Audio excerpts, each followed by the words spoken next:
Ronald from Tech Game Life, and as you can see from the title, new hero class in World of Warcraft. This is my thoughts on what the new hero class will be, and I'll tell you, I think it's a Demon Hunter. As we all know, Blizzard wants to redo Outland, and what better way than have the next expansion, have the Legion come back, full force Outland attack, be straight up just like Beyond the Dark Portal. But let me give you a little bit on who the Demon Hunters are. Demon Hunters are dark, shadowy warriors who are shunned by greater society. They made a pact long ago to fight against the forces of chaos, using its own terrible powers against it. These mysterious warriors ritually blind themselves so that they develop spectral sight that enables them to see demons and undead with greater clarity. They wield demonically charged warblades in battle and even call upon demonic energies to augment their formidable combat skills. Although they are counted as some of the mightiest and greatest warriors within the Night Elf Society, the Demon Hunters are also maligned and misunderstood for making their selfless pact with darkness. Though many among the Night Elves and the Alliance fear the Demon Hunters, their pact with darkness, and all know that the Demon Hunters and their demonically charged warblades have played an important part in combating what remains of the Burning Legion. Little background: Illidan Stormrage is the most famous Demon Hunter and was the first of their kind. Even Illidan's own brother did not appreciate his sacrifice, and locked him below ground for thousands of years, 10,000 years to be exact, for trafficking with these dark powers. Illidan's case was unique. Sargeras, the Lord of the Burning Legion, burned away Illidan's eyes with magic fire until only scorched sockets remained. Illidan's resulting sight was a maddening display of violent colors. His altered vision allowed him to easily recognize both demons and mortals with magic powers. In addition, Sargeras covered Illidan's body with black tattoos that increased his arcane power. Later, a group of Night Elves, inspired by Illidan's example, made a pact to turn the Burning Legion's power against it.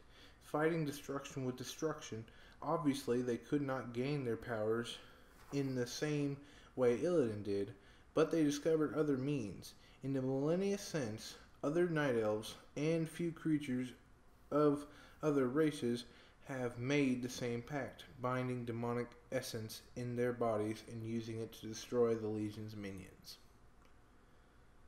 Their relations. Night Elf society shuns Demon Hunters. Most Night Elves don't understand the noble sacrifice the Demon Hunters make. Therefore, they make another sacrifice to be outcast from their society. Other cultures shared the Night Elves' distrust of Demon Hunters, and the shadowy individuals are not welcome in cities throughout the Alliance or Horde-controlled lands. Citizens and soldiers may allow Demon Hunter to stay at an inn or take a brief rest at a tavern, but they watch them warily and breathe sighs of relief when they leave. These people do not see the Demon Hunters for the heroes and martyrs they are. They see them as dangerous individuals who consort with dark powers, almost as bad as warlocks.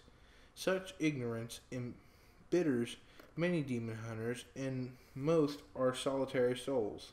Some are fortunate enough to find company of a few individuals who appreciate them, or at least show them ill will, a little ill will.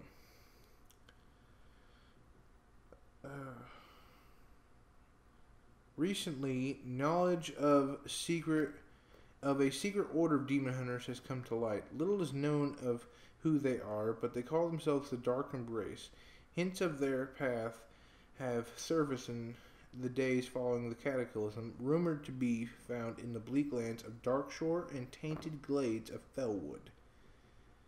The Demon Hunters have been set up to be the new class.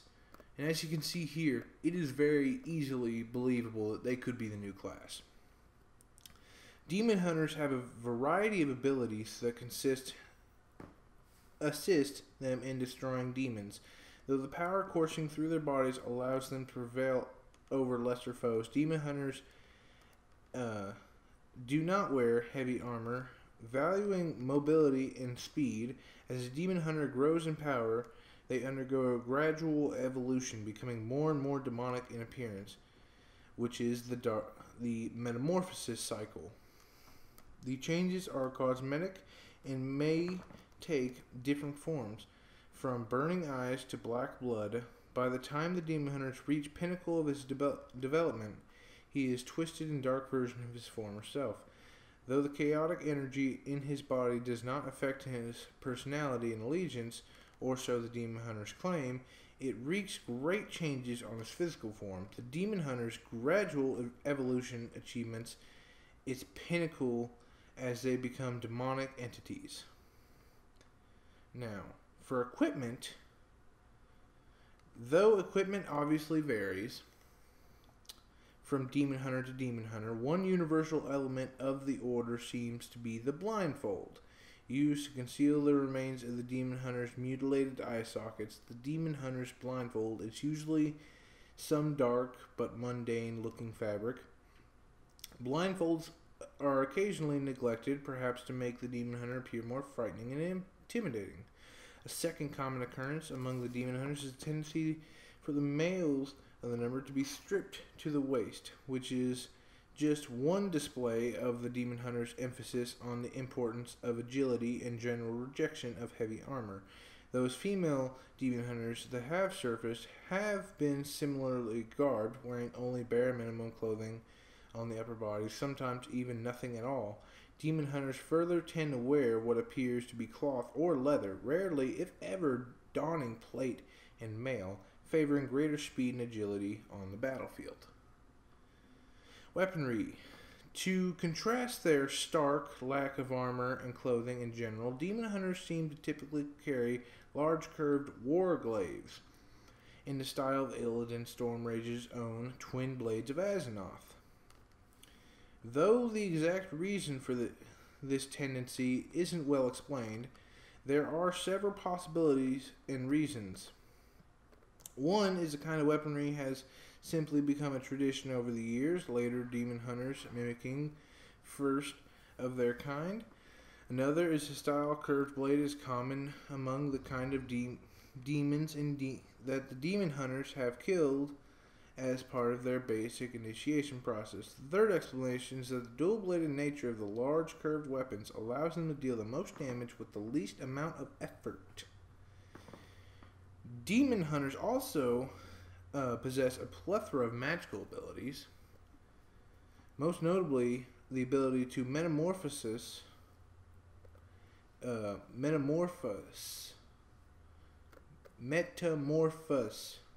Many abilities also tend to vary the demon hunter, possibly derived from the type of demon originally partially absorbed. Now, as you can see here in Black Temple, there is an area which is known as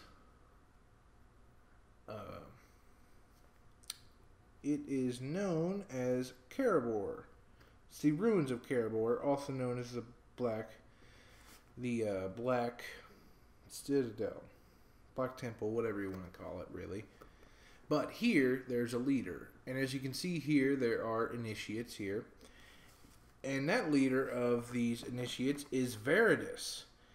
Veridus is an Illidari demon hunter who can be found inside the ruins of Karabor in the Shadow Moon Valley. He runs the training grounds for future demon hunters.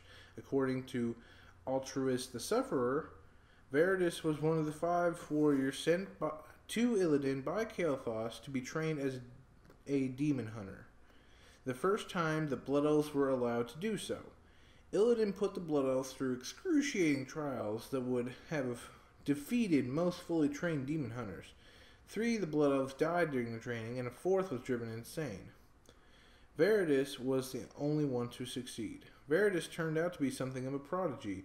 Not only had he succeeded in his training, but he was displaying better command of his powers than many veteran demon hunters. Illidan saw the great potential in him and assigned 3 master demon hunters to train him further. Within a year, Veridus had surpassed them. Still seeking more, Veridus infiltrated the Shadow Council and learned of the Book of Fell Names, a tome said to contain the true name of every demon in existence. His power may be connected to the book, as ripping the pages from it takes some of his power away. When Veritas returned to the Black Temple, Illidan placed him in charge of training additional demon hunters at the ruins of Karadbor. The notable demon hunters, of course, are Illidan Stormrage. He is the most prominent demon hunter currently residing in the world of Warcraft, but there are several others to note. Lorimus Thalpidus resides in Ashara. He directs the player in the true name of Rezelk the Defiler and crafts pieces of enchanted azurite armor. Vishkosis, he's unconfirmed, but located in Cenarian Hold in Silithus. He is the only quest ender for a small handful of quests with no backstory. And in the Burning Crusade, there was Theros, Netheril, and Aldean. They are night elf demon hunters brought to Outland by Illidan and are training the apprentices as in the ruins of Karadbor. Altreus the Sufferer is a night elf demon hunter who has accompanied Illidan to Outland but later defected. He can be found battling Burning Legion in Nagrand. Veritas is also found at the ruins of Karadbor. As I explained, he is one of the first 5 Blood Elves. Leothurus the Blind, who dwells in Coilfang Reservoir, was one of the 2 Blood Elf demon hunters to be trained by Illidan and survive. His sanity, however, did not survive. Inside and around the Black Temple are quite a number of apprentice Blood Elven demon hunters. In Cataclysm, there was Furnace Sindweller, resides at Fellwood, where he kills demons that are disguised as druids. Talarius Voidstrider, the Herald of the Dark Embrace, whose ghost resides inside Bashalaran Collapse, beneath the Maw of the Void. Lorimus Thalipidus, initially found dead in several pieces and is resurrected through a quest chain involving getting his body parts from Dreadmaw Ogre lockers and resurrecting him at the Altar of Storms in Blasted Lands. That was actually a very fun quest. And then there's always all these Flameseeker, Shadowstalker, Shadow Fury, Shadow Song, Darkweaver, Dark Terror, Dark Sorrow, Sindweller, Painkiller, Hellborn, Wrathbringer, Rage Runner, Firebrand, Bloodwrath, and Terrorblade. Those were Warcraft 3. And as you can see here, here's Veritas in Outland. Just giving you a little look here. You gotta know something about the Demon Hunters. They are almost definitely coming. They have to. They are set up to come back. Now, you can say the Demon Hunters aren't going to come back, but if you really look at it, if you started back in BC or Vanilla, no one thought Death Knights were really going to come back. No one thought Death Knight would become a class, and they fixed it. They figured we could do all that in the area near Tyr's Hand. They can do all this, have a phased area in Karadbor and the ruins of Black Temple, and it could work. This could be the next class. It is one of the most plausible classes that could be in WoW. Now, I'm not saying that this is for sure, but it is very well known. Now, one more thing I just want to bring up is races. It says, at least in the RPG, that Demon Hunters can be of any race. Well, most people believe it's only Night Elves and Blood Elves. That's only because those are the only classes that have been seen in-game. But I believe that any race could do it. But if they wanted to, Demon Hunters could just be Night Elves and Blood Elves. But if you look, it seems that there may be more to that, because Blood Elves might be coming to the Alliance as of patch 4.5 or 5.5. But that's been the video. Thanks for watching. Have a good day.